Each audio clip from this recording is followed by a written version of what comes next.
Good morning, good afternoon, or good evening, wherever it may be, and welcome to today's webinar on the Future of Events 2023, presented in partnership with CVENT. We have a great webinar here this morning, today, very informative and enlightening presentation we'll have, followed by a fantastic panel discussion with great speakers. But before we begin, let me introduce myself. My name is Paul Brangan. I am the Chief of Staff at the Pacific Asia Travel Association, also known as PARA, and I will be your host for today. I just have a quick housekeeping note to share with you all. I know many of you are familiar with Zoom, but just as a refresher, we will have a panel discussion and we will have Q&A during that panel discussion. So if you have any questions, please use the Q&A function as shown on your screen. It's at the bottom of your browser. Please do not submit any questions using the chat function. It's just tough for me to go back and forth between Q&A and chats and to stay engaged with our panelists as well. Feel free to use the chat function to engage with other participants. However, please ask any questions using the Q&A function as seen on your screen. Next, just on the agenda, said we have one presentation here from our member at CVENT. That will be followed by panel discussion and Q&A. So without further ado, ladies and gentlemen, please welcome the Regional Sales Director at CVENT. Ladies and gentlemen, please welcome Mr. Harsha Hariharan. Harsha. Ladies and gentlemen, thanks for making the time today. Thank you, Paul, for that nice introduction. So I get the fun challenge of presenting what our business does and some great trends in the market. I hope everybody can see the forward-looking statement there. Could I get a thumbs up if that's possible? Looks great. Looks great. Thank you very much. So let's get started on today's presentation. So my name is Harsha, as you mentioned. I'm the Regional Sales Director here at CVENT, based in our Singapore office. And a little bit about myself before we jump in is I've been with the business for about 10 years. So I've really seen a transformation of the impact that technology, which is what CVENT offers, for the meetings, events, and corporate travel sector. So today's presentation from myself, elevate your business with CVENT and the future ready solution. So let's just jump straight in. Now, we're a company that's celebrating 23 plus years in business. So I want to give a little introduction, but once upon a time, it wasn't all sunshine and rainbows and many, many thousands of employees and millions of events under our belt. I'll take you back to 1999. A couple of full-time lawyers, I believe, and part-time event planners, our founder, had the fun challenge of arranging an association event. This is when the internet was just starting up. At that time, they thought, wow, it's so difficult just to arrange a 200-person meeting on the East Coast of the US. There must surely be other people that are struggling with the same challenges. We're lawyers, and this isn't what we do for a living, so why not we try something? So they cobbled together a kind of elite team of technologists at that time and business development people, and they founded a company called CVENT and raised a little bit of capital. And over the last 23 years, we've been proud to say that we've scaled up around the world to provide meetings, events, and corporate technology for the MICE industry. And a lot of the initial founding team are still there. I wish I was there 23 years ago, but I only joined 10 years back. And through organic growth and mergers and so on, we've been able to scale our business to service clients around the world and put a digital and physical footprint there so we can service people locally here in Asia as well as anywhere else in the place. So enough about the history there. What that history has been able to allow our company to provide for the market is we've been able to win trust from different sectors to put their events and our hospitality customers first.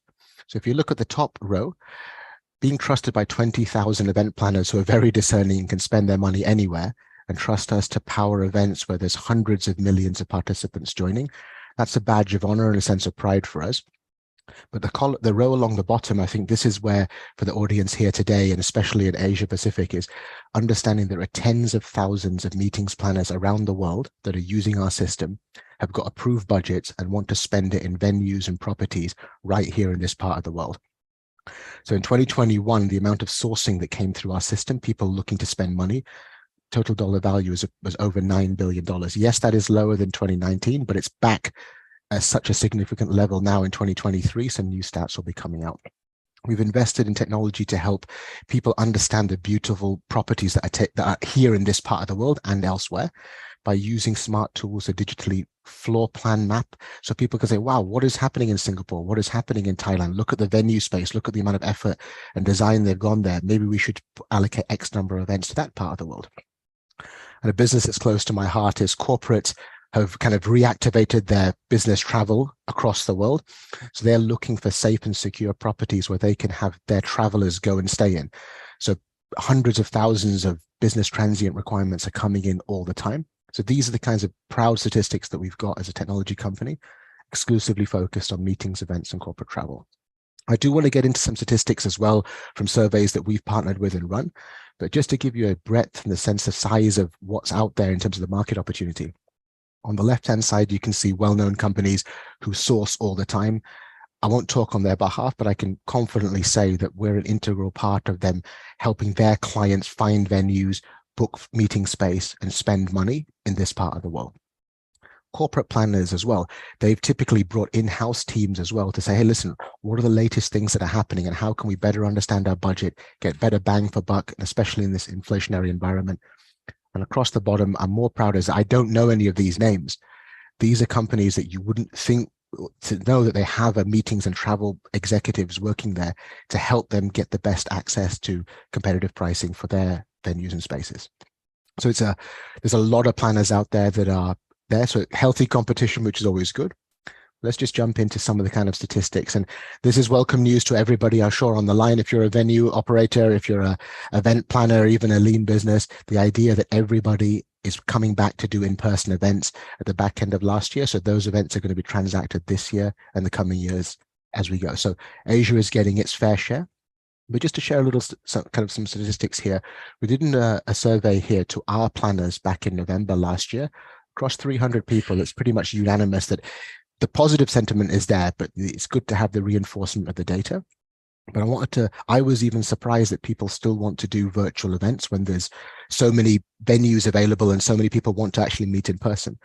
But there's some use cases I'm going to share with you later on that will kind of highlight it's the horses for courses. There's a right format for each one. Luckily, we offer both services. So the majority of planners, we believe 75% of them are to host more in-person events in 2023 than even pre-pandemic levels in 2019. So if you add up the numbers, maybe it's hybrid, maybe it's in person, there could be some virtual, but people are spending and allocating resources to do this. That's good news for those of you on the line. Now, from a corporate travel perspective, is the part of people are the real experts in this. So I won't take away any of the discussions from the later in the panel, but corporate travel and with what we do as a business, it's pockets of different things are happening. So in some territories, it's 100% or even more than that. Other countries, based on the infrastructure they have, it's going to be reliant on what's available there and whether corporate planners want to allocate those resources there. What we can say is, and just to give you some stats here, is we're seeing buyers continue really to access their kind of what is the big priorities for them. Is some of them are cost cutting, some of them are trying to really handle this inflationary environment. But I guess the challenge for anybody is what are the new properties that are available? What are the new facilities, new creative things that event planners can bring to the market? So the stat on the left-hand side is they have to factor in inflationary costs. 81% say the budget travels will rise simply because the cost of doing business, the age of free or cheap flights in essence is over. So these things have a knock-on effect, but nearly 3/4 of travel planners expect that their the travel volumes in their organizations are going to increase. So for those of you who've got venue space, those of you who've got beautiful hotel rooms, you're going to be doing very well this year. One thing that is a kind of near hit or miss when it's like a 50% statistic, the state of travel on their agenda where they want to have outside of their domestic market. So maybe Americans doing events outside they're still uncertain. But we do have a full copy of this survey and it can do a much better kind of representation when you really drill into the numbers, which we'll make available through our website. Now, let's jump into, make it a little bit about ourselves as what have we been doing in those 23 years? And I think the easiest way to explain the CVENT ecosystem, for those of you who may not be familiar, think of this things like eBay or Alibaba or Amazon is they don't really own their own products and sell. What they've done is created an environment where other people can benefit. So our goal is really to bring marketeers and planners, people who arrange events, and bring them into an ability where they can connect with venues, convention bureaus, so they can start sourcing their projects, they can start committing dollars and cents to different territories to actually conduct their events. So what CVENT does is we provide the marketing and the software solutions to the destinations, the hotels, and our venue partners on one side of the equation.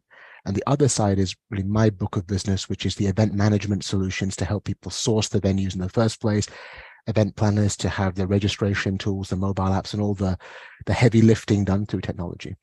This nicely positions us in between to really get a better sense of what's happening in the market and the trends that are there. Let's just jump into a couple of these solutions before we really get to the panel discussion at the end, which is what I'm more excited about as well. And let's look at some of the event marketing solutions and management solutions that have been updated pre-pandemic to now, so you can see some of the new things that are available. So really what we've done is, and this wheel is really my wheelhouse, is we've looked at end-to-end, what does it take to conduct an event if you're a corporation or if you're a planner? There's 4 stages that we've identified that cause the most friction: the planning phase, the promotion phase, the day of the event execution, and then the reporting and the post-event structure. So if I just move around the wheel here real quick, is we've got all kinds of tools that help you understand how many events and meetings are taking place at a company, the budgets associated with it. We have the largest network in the world of venues with digital floor plans, speaker management tools, so that the planners can really get their hands around the logistics side of running the event, all the pre-event work that needs to be done. Moving through to what really built our business, which is managing the actual guest experience from registration to invitation to badge printing and even mobile apps recently. But what we've also layered in is to help clients who maybe have different formats. So some days you could be doing virtual events like a webinar like this. Some days you could be doing an offsite event taking place in Thailand. Having one vendor approach to address all of these is what CVENT provides.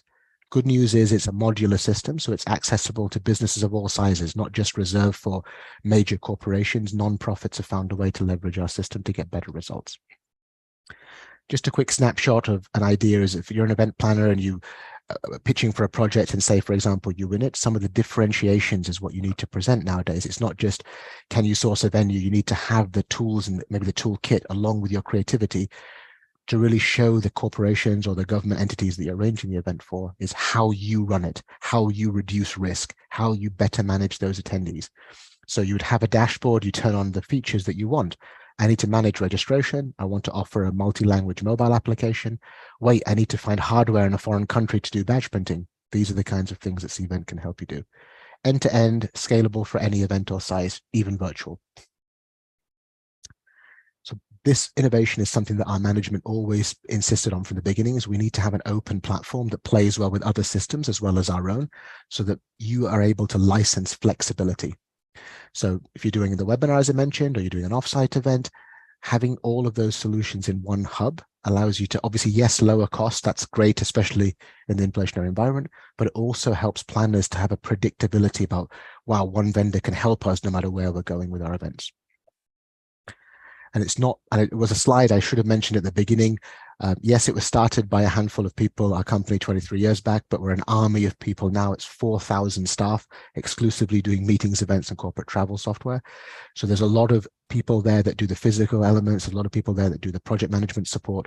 So regardless of where your events are taking place, what you won't be dealing with, somebody in far away land. We have all regional resources to help out our clients in each territory.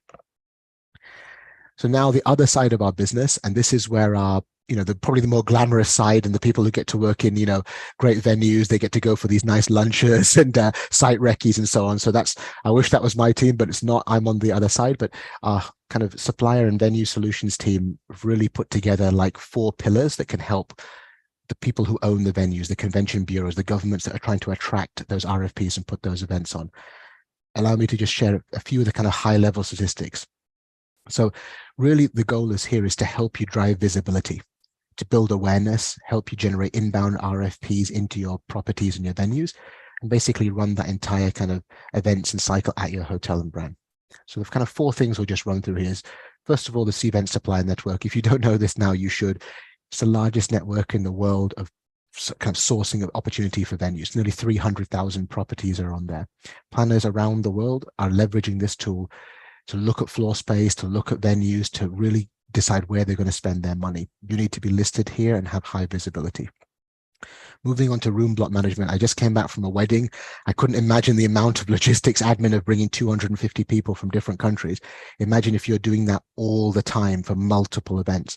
Having a smart room block system allows hotels and planners to manage those room blocks more effectively, communicate with the audience, have less wasted space. All of these are useful tools that will help drive productivity and more dollars for your hotel. And I've been living in Asia for 10 years, but maybe somebody from, say, London has never been here. They don't know how beautiful the ballroom is at, say, at the Duset, or they don't know what the venues are available in these far-flung lands. So having smart event diagramming tools to really show people, wow, 2-dimensional, 3-dimensional video walkthroughs. So it's much better than, say, a Google search and a bunch of blue links. You're really painting the picture of all that money that you've invested in your property and meeting space. Our last tool, which is something that I was one of the teams that rolled out here back in 2015, was corporates are spending money again, and they are sending their staff members around the world.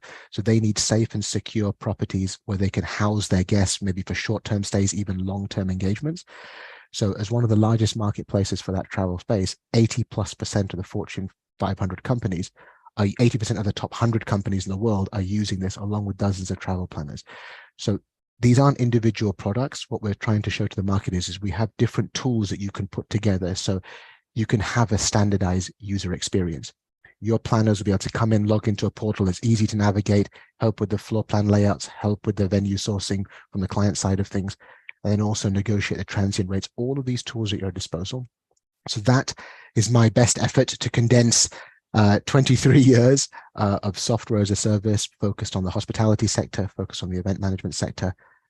For those of you who want to find out a little bit more information before we get into the panel discussion and back to Paul and the other guests that are here, if anybody would like to scan the QR code here, it'll take you through to our website, or if there's any questions at the end, and if I don't know the answer, I'll definitely get one of my colleagues to follow back up with you. So without further ado, thank you for your time today. My name is Harsha Harayan, Regional Sales Director for CVENT based in our Singapore office. I'll pass it back to Paul. Thank you. Well, thank you very much, Harsha. You can stop sharing. Let me share my screen so I can, and you can stay here. Don't go anywhere because we're going to jump right into the panel discussion. So with that, allow me to introduce the other panelists for today. Ladies and gentlemen, please welcome the President and CEO of Luxurique. She's also the President of the Japan MICE Association, Ms. Naomi Mano. Hi, Naomi. Nice to see you again. Nice to And see very you. welcome. And next we have the Senior Vice President for MICE Capability and Innovation at the Thailand Convention and Exhibition Bureau, and a great supporter of PATA, Kunsupawan. Lisa, please welcome Kunsupawan Tiarats. It's great to see you again. Yes, hi everyone. Last and certainly not least, we have the Vice President of Commercial for Dusit Hotels and Resorts. Ladies and gentlemen, please welcome Mr. Nicholas Maratos. Nicholas, Hi, hello. nice to meet you all. Yes, Nicholas. Hi. All right. Let me stop sharing here and we'll jump right into the panel discussion. So, I mean, we've heard a little bit from Harsha about some stats that he has, but you all have different perspectives on it. You're currently seeing what's happening throughout the region. So, quick question now, what does the future of events look like right now and over the next, let's say, 6 months to a year? Let's go with Dusit. I mean, you guys are having events all over the region in your various hotels. What does events look like from your perspective? Yeah, I think it's an interesting sort of migration, and I kind of compare it to sort of the whole work from home concept, where, we used to all be in the office and then suddenly we were all forced to work from home. And now we're all in some version of, work a few days in the office and work a few days from home. And I think similar for meetings, we went from in-person to sort of Zoom only and then into a version of hybrid. I think in the short term, there's a big phase of trying to get everybody together. And I hear many stories of sort of colleagues meeting each other for the first time. They worked together for 3 years and have never actually met. Dusit, we actually have our leadership conference happening next week. And many people are meeting for the first time.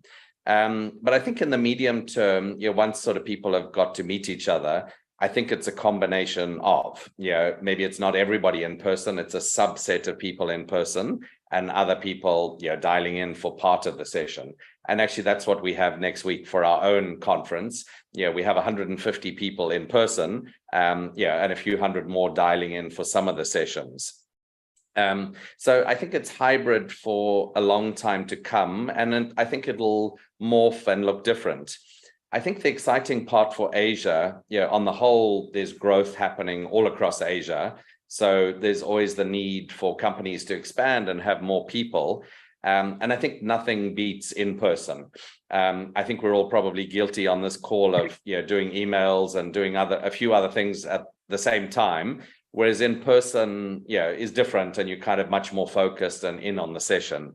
But then on the other side of that, there's the whole sort of ROI and your finance, having an understanding of what could be saved during COVID, and do we really need to spend all of that money in the future? And flights not helping the whole puzzle of suddenly needing or having the ability to get people together. 100 people in Bangkok looks different from what it did 4 years ago. So I think it's variations of, and I think every meeting will look different, and every company will tackle it differently. And there might be one in-person meeting, and then the next one is a combination. So I think there's no set answer. So that's a long answer and no real answer, but I think it's fluid. Well, and Kutsupawan, I know Thailand's doing great with the numbers. What are you seeing? What are you seeing on your end from your stakeholders in terms of the future events? The current state events and the future events over the next year. Yes, actually, I support the in-person event, but amazingly, as Harsha just mentioned about virtual, because when organizing the virtual, it's no cap for the number of audience, right? But for the engagement and so on, you hardly predict. But anyway, for Thailand, it's increasing in-person events along with the hybrid event, because I believe during the pandemic, everyone get used to work from home and online options that flexible for them. For Thailand and in Southeast Asia, I see the sustainability. We cannot admit that as an SDG and also national policies, we all looking forward to have the sustainabilities in the event, which is not only caring for the planet, but we are talking about caring for the communities also. Yep. And sustainabilities is more concerned nowadays. Example of Thailand, when the government announced that we have to be the carbon neutral countries by 2050, so Right. we are heading to the carbon mission or carbon calculating. So transforming from the green meeting to sustainable event. Right now, we are heading to doing the carbon reductions in all events, partnering with our Thailand green gas house agencies. We are doing right now the application and calculations and promoting these carbon emissions reductions to all events and to all the corporates. Another trend that I think we should focus on, especially with the DMO, is about the authentic destination, because our target, especially for the MICE business, they are looking for the local wisdom, during the event or before or after post event, they want to be extend their stay more and to learn more about the destination. So how can the countries, the communities, the city, the destination offer more authentic culture, significant, real, the unique destination. Otherwise, every destination will be the same. And this also would lead to the new term. Actually, it's not so new, but we see more growing in term of leisure travel. People travel while they are working, especially with the business event. They come for corporate meetings, incentive, or even the conference, and they would like to spend more time, not only during the event, they come before and then the post tour. So the important is that when this leisure travel is growing, how can destination and city are ready to serve them? So a lot of preparation and readiness, not only in terms of attractions, information about the cities and convenience, easy to access would be, one of the points that the destination or the country has to be concerned. And one thing that I think it's also a trend in this region is EDI. I'm not sure. EDI strategies. EDI stands for equalities, diversities, and inclusions. So everyone would like to be treated equally and the same. And organizer, not only corporate, planner, MICE operators, facilities, destination has to concern about this EDI group. And when planning the event, we have to look into not only what they need, but it's not just should be facilities to manage to support them, but it must be, it's a must that we have to be ready for and open the opportunities widely to access to the shows. Right. And last strategy that I see would be on data driven. Yeah. Admittedly, in our MICE industry and also some tourism industry, we have a lot of data in our fingertip, but how can we use this quality data, especially how you can use this data to help doing the strategy for MICE industry, especially in Thailand. We know, that data is important, but we don't know how to transform them to be a strategy. I think this is a new coming, especially if you can personalize your data, then the strategy of, hooking them into the event, into the destination would be easier. But right now, still less, concern. Yes. Oh yeah, I definitely agree with that. I mean, I'm seeing that a lot, especially with our events and the people we're talking about. I mean, even the first part by sustainability, getting that data for sustainability is a big challenge, right? Getting that energy usage, waste management. Yeah, definitely a lot. I agree with that, and I'm seeing as well. But Naomi, Japan's it's a large market. So what does it look like in Japan? Sort of what's currently going on, and the trends and the future events in Japan, your country.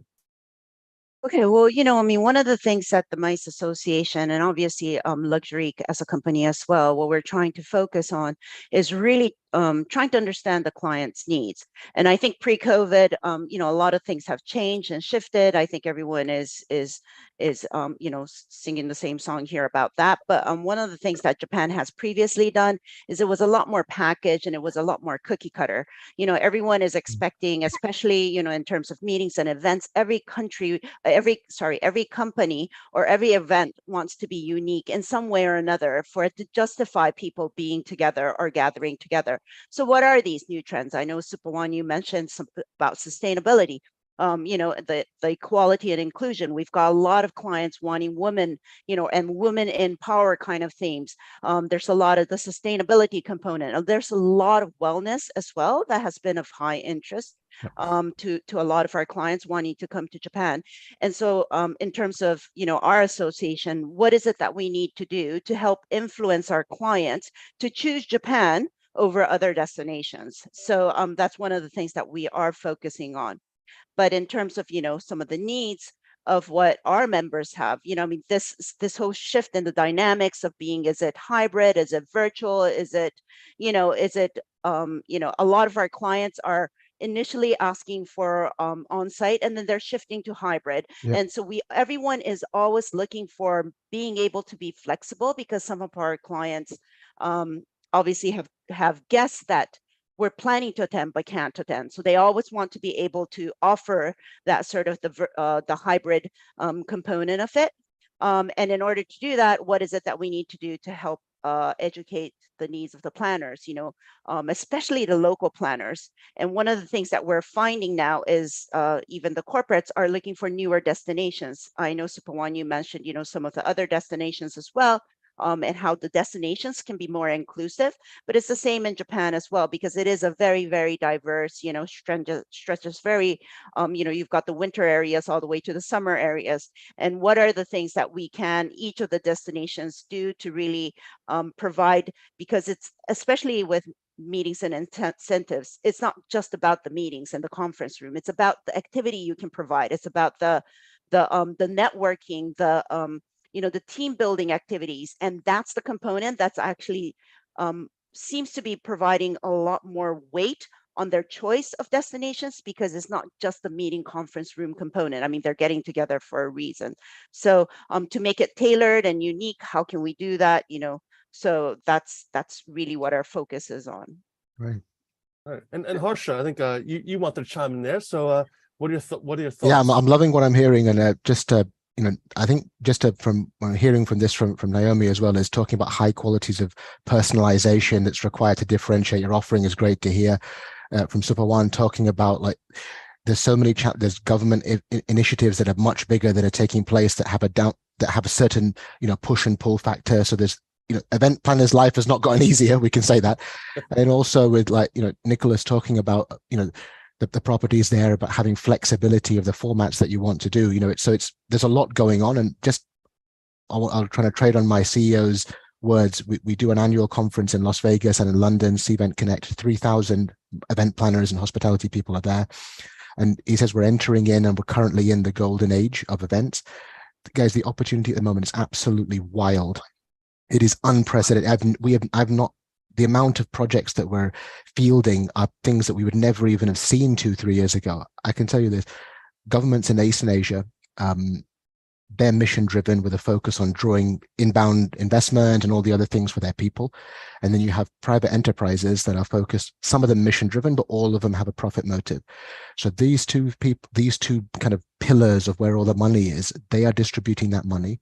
Budgets are being allocated at this very moment. That is absolutely happening. I can tell you, just walking down Orchard Road in Singapore, for those of you who don't know, last year Hilton spent 150 million building their largest Southeast Asia property. Pullman just opened opposite.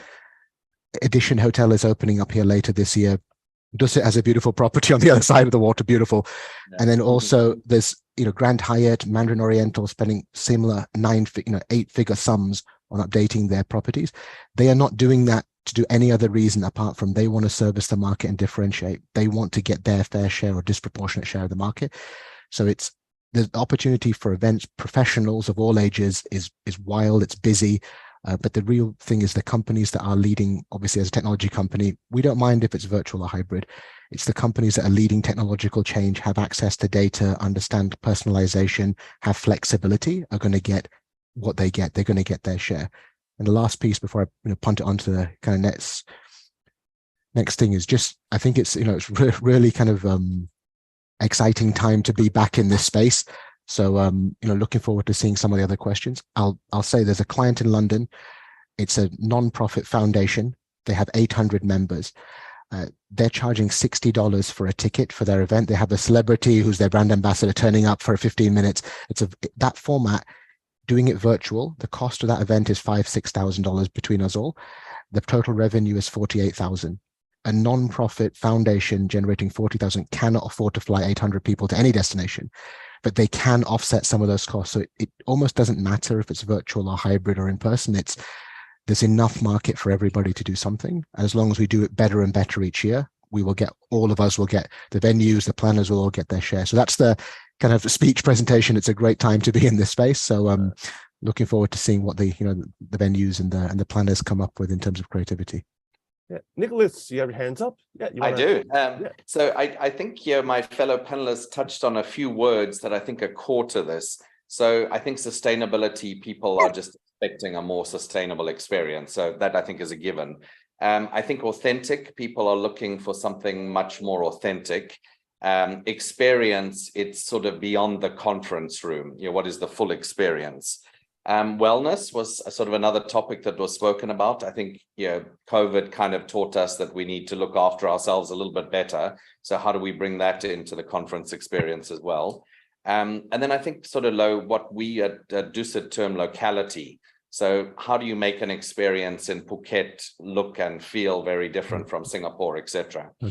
But I think over and above sort of those, let's call it buzzwords, I think flexibility is the core thing. I think any meeting planner is looking for flexibility. And I think it was kind of a necessity during COVID, but now it's kind of become an expectation. I think the other thing that all sort of event planners are looking for is options. And almost they need to know the options that they don't even know are options, because it's all kind of moving and changing.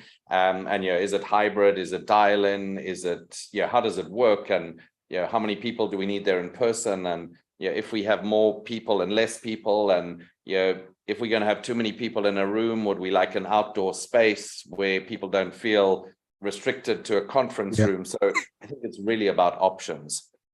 I think the third element to that, so flexibility, options, they're kind of connected.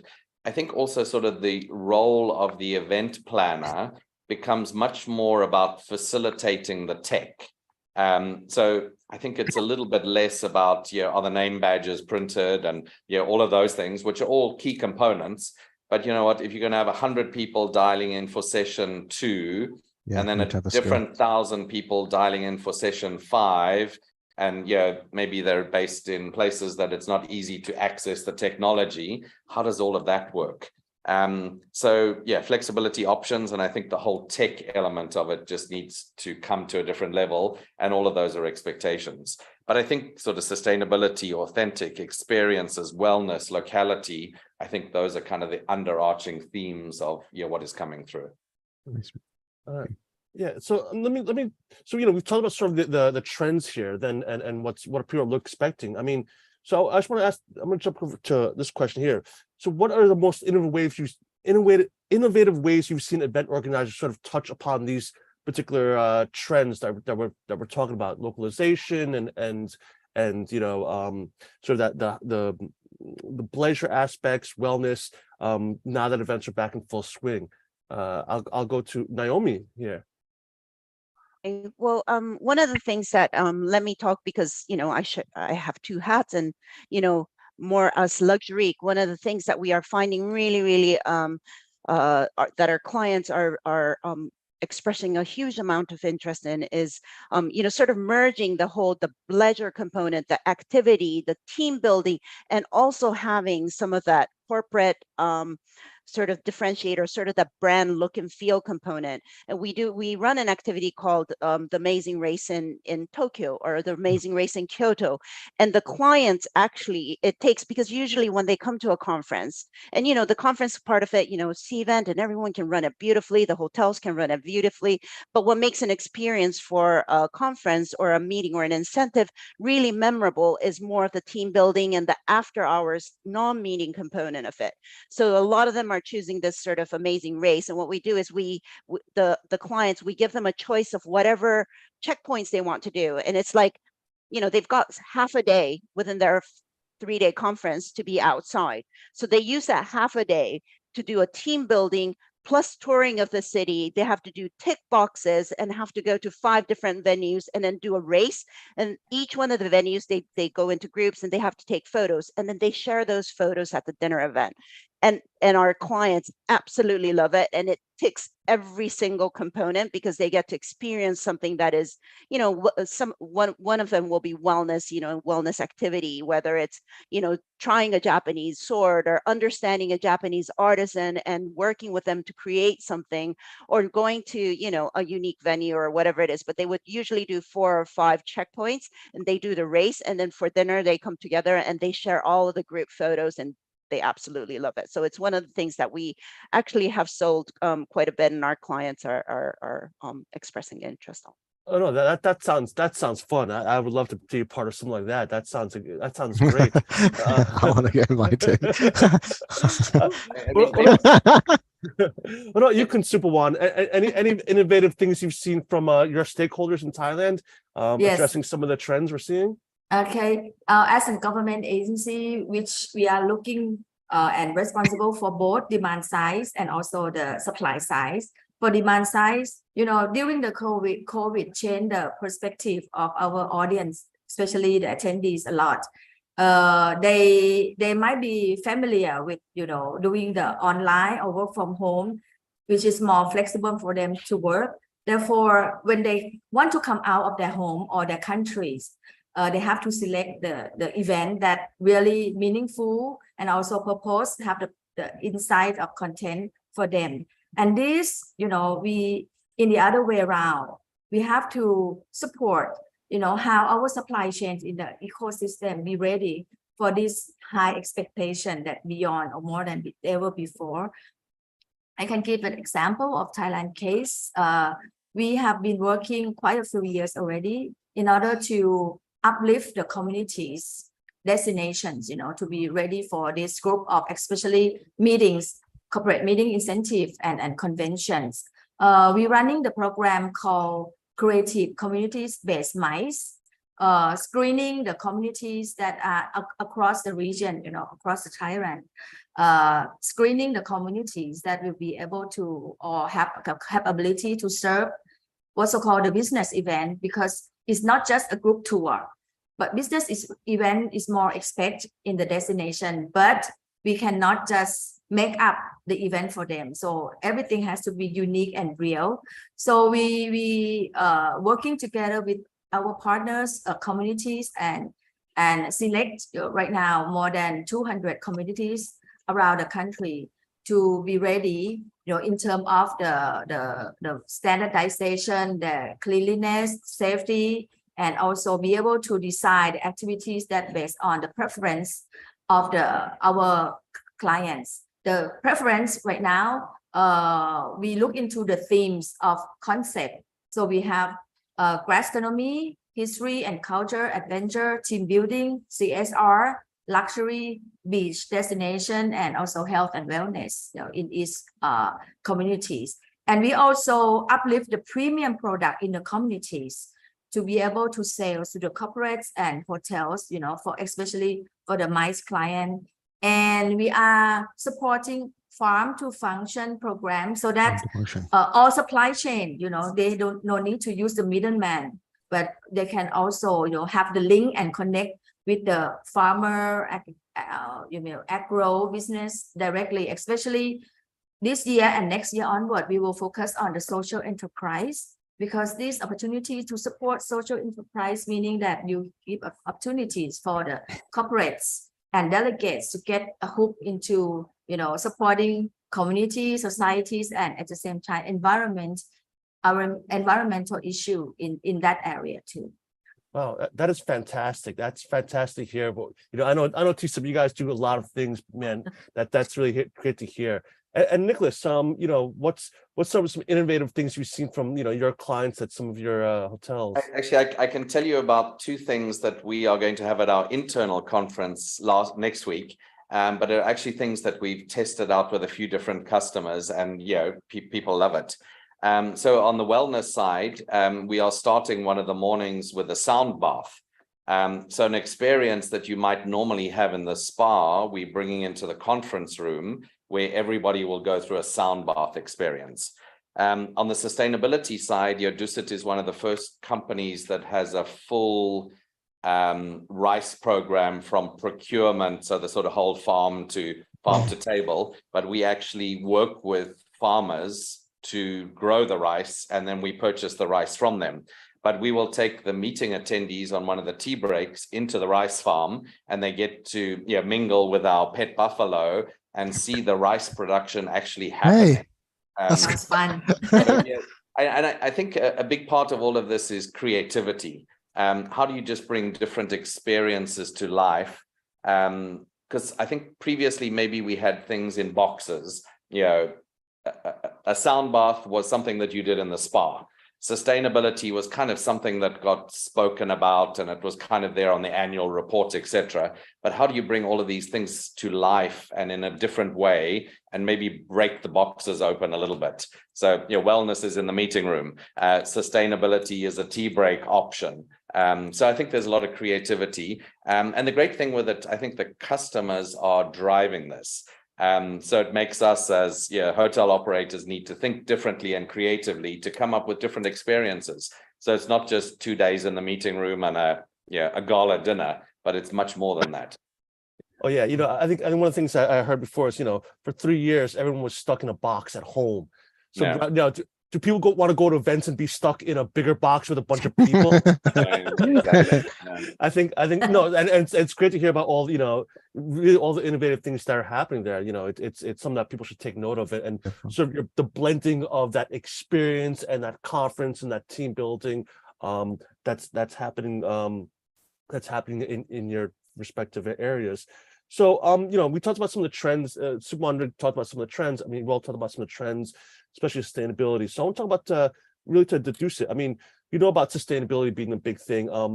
How do hotels need to sort of address that and some of the other future trends that are happening? So, how data is being used and how data is being used for sustainability or data is being used for marketing purposes. How do hotels and venues need to react to these trends? Yeah, I mean, I think the big disruption in my mind is technology. So yeah, good that we have CVENT on this call. But I think whether it's in the planning and I think Group 360 are doing interesting things with being able to book function space and small meetings online, and CVENT and with their recent purchase, I think that'll be interesting and exciting. But I think meetings is the last space that technology is really going to come. I think it's happened on the distribution space and corporate space, etc. So I think technology will be a big disruptor, and good that it's coming to the meeting space. And then on the event delivery side, I think it's more about the pieces that we sort of spoke about already. So authentic experiences, sustainability, wellness, locality. Those are kind of the themes, but I think it's general themes across the industry that what meeting planners are looking for, and how do we adapt everything that we do so it's sort of not cookie cutter. Okay. And Kunsubo, do you want to add some thoughts to this on sort of what hotels and destinations need to how to react to future trends or next disruptions? Especially for the hotels, I think when our clients expect more on especially health and wellness and a safety concern, all hotels should do some standardizations, especially on the concern of this health, healthy and safety environment. And plus, I can see that the trend is growing in terms of using the technologies in the hotels, especially when we're talking about business event. Before, sales may do only the sales, and facilities, the venue. But when the trend of digitalization technology increasing, their staff or they might, combine joint venture with their partners, doing more program or selling their space, not only the space, but plus the innovation and technology along. This is for the hotels. But for Thailand, when we're talking about trend, it's quite tough for our stakeholders to learn, what will be the future trend. So what we prepare for them as a government agency, we create the platform called Intelligence Centers for MICE. This platform already been introduced actually during the COVID, so almost 3 years, almost 4 years already. This platform is the website. You just key in Intelligence Centers for MICE Thailand. It's contained with the insightful and data about the future trends and insightful about the marketing and how business evolving nowadays. So this empower and at least empower professionals, and stakeholders to be ready for the trends, and also they have some result oriented in this information. So nowadays we have more than 10,000 members, academics, professionals association already track into this information. Yes. Well, we'll get to Harsha and the tech aspect next, but I want to go to Naomi. You want to add anything to that sort of how to react to these future trends? Or Well, I mean, I think, I second what Superman was saying. One of the biggest things that, especially in Japan, that we need to do is educating, and I'm kind of going back on what I've said previously, but education of our planners, and also not just the planners in the major metropolitan cities like Tokyo, Kyoto, and Osaka. We've got, Japan is so diverse, and some of the local planners, they don't feel that they're adequate or they're big enough to be able to welcome the meetings and incentives, which is actually not true, because in terms of activities and some of the diversified solutions, the content that they're able to provide, they're really, really up there in terms of, being able to satisfy the clients. So it's really trying to raise awareness of the local sort of rural destinations to say that they are actually ready and that they can welcome some of these meetings and incentives. And we're not just directing them to the big metropolitan cities. So that's, I think, one of the things that we are really trying to focus on is diversifying. And also it's very important from a tourism perspective, because it does help to sort of modify the over tourism in certain locations. So if we can drive more traffic into sort of diverse areas that actually have the real authentic, really interesting local content that they're able to provide, then it's, it gives more options to our clients. So really trying to do the supply component of it, but also to help them tailor their solutions and to make it unique, and sort of localize is, I think, really, really important. Right. All right, Harsha. So, we heard a bunch about tech, and you're the tech guy here. Well, let's see. Please go on. But so how do like venues and destinations prepare for these future trends, especially as it relates to tech? But also want to add this question too: is what do you see in the future of sort of tech for meetings and events? Yeah. It's a big thing, and I won't get ahead of some big announcements that are going to be made at our annual conference, because we're supposed to roll these out. But I can just say, when I joined in 2013, to talk about running around in the back streets of Singapore, Hong Kong, talking about the idea of doing online registration wasn't an alien subject, but it was not high on the totem pole of importance for planners or for corporates. And now the kind of clients that we're winning, and we're doing luxury events at Hong Kong Sevens next week, where banks are bringing their top customers there. It's not to show off these things, or even celebrity events where they bring people there and they're doing a product launch. The main thing is that the way we see it is that technology is like an extra employees for people, where it doesn't get tired, it never runs out of time, and it's about valuing the time of the planners. And I think from the education perspective that Naomi mentioned is one of the largest programs that we launched, I think it was during COVID as well. We had our CVENT kind of university program where people, CVENT certifications, not just about our brand, but talk about how people can do smart sourcing when the times come back, how people can leverage technology. So we extended to a number of universities here so that it starts earlier. People can get into events industry. It's fun to attend events. It's very different to organize them. We all know this. So we trained many thousands of planners complimentary on how to use some of the latest tools, not just we have, but also webinar programs about educating people on tools. And also, you can't teach creativity, I don't think, at least we can, but you can teach all the ugly stuff that can help creativity move out of the way so that creativity can take place. This was a really successful project. Many thousands of people were trained on it. One of the things as well is about technologies is we want to almost be invisible at the place. So when we talk about global trends, I remember going to a hotel in Hong Kong 2018 with my brother, my 40th birthday back then, and they didn't advertise that they were sustainable toiletries and towels and stuff like that. They didn't feel the need to, or that they had X number of plug sockets. They just thought this is normal. So there's global trends that are happening that are going to always happen.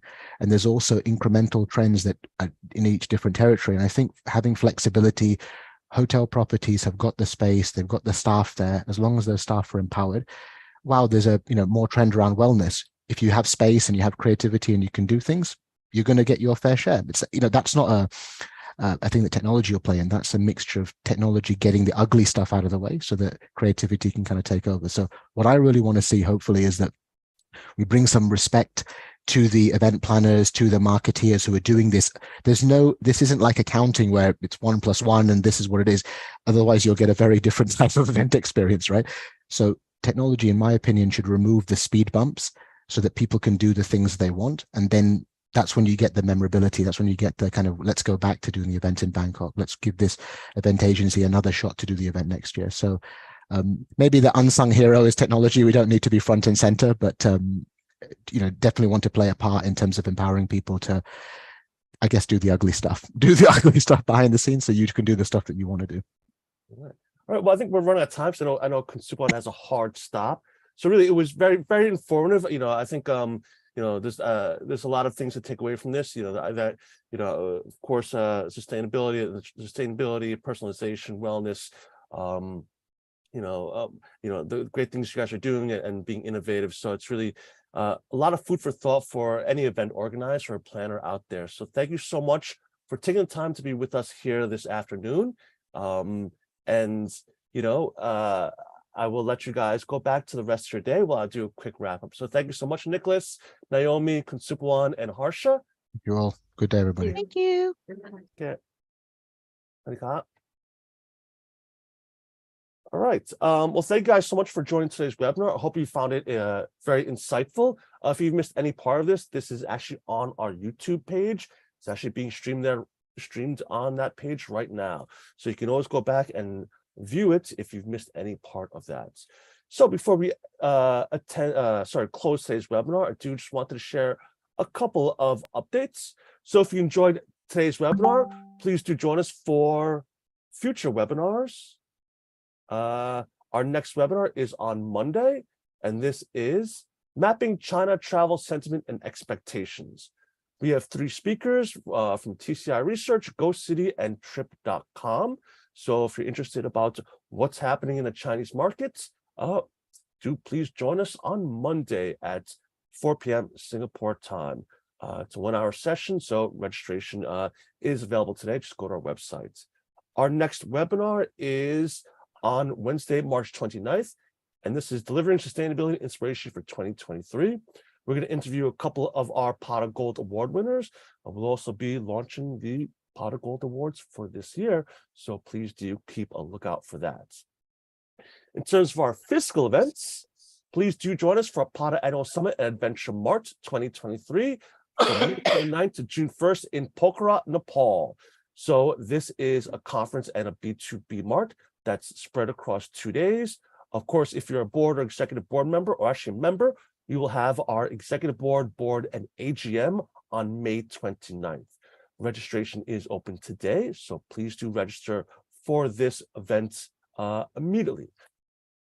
Next, we have our Pot of Destination Experience Forum and Marts. Sustainability in Action is the theme. This is taking place on June 21st and the 23rd in Kuching, Sarawak, Malaysia. This is, of course, a conference and a mart, as well as a destination experience. We have 3 different experiences that you can choose from. Registration is open today, so do join us in Sarawak, Malaysia. Last and certainly not least is our Pot of Travel Mart. This is happening in New Delhi, India, in October 4th to 6th. So we'll have more information about that event in the upcoming weeks. But you can learn more at our website or by scanning the QR code as shown on the screen. Just to let you know, we do have bundle packages for our events. So if you want to register for all 3 of them or 2 of them, we do have special pricing for those bundle packages. So please do contact our events team at events@para.org to find out more about those bundle packages. Or if you want to find out about any events, more about events, please do contact them, or you can always contact me. My email here is paul@para.org. You can find out more about our website, about the events, about the webinars, or if you're not a member, how to join and become a member. So with that, I'd like to once again thank to all of our speakers for taking the time out of their day to be with us this afternoon. Of course, thank you to our members, our partners, our chapter members, of course, our executive board and board for the continued support for the association, without which none of this would be possible. And last and certainly not least, thank you to all of you for joining today's webinar, or if you're watching this on replay, thank you for taking time to watch us on replay. And with that, thank you so much. I will see you on Monday for the China webinar. With that, have a good day, stay safe, stay healthy, take care, and goodbye.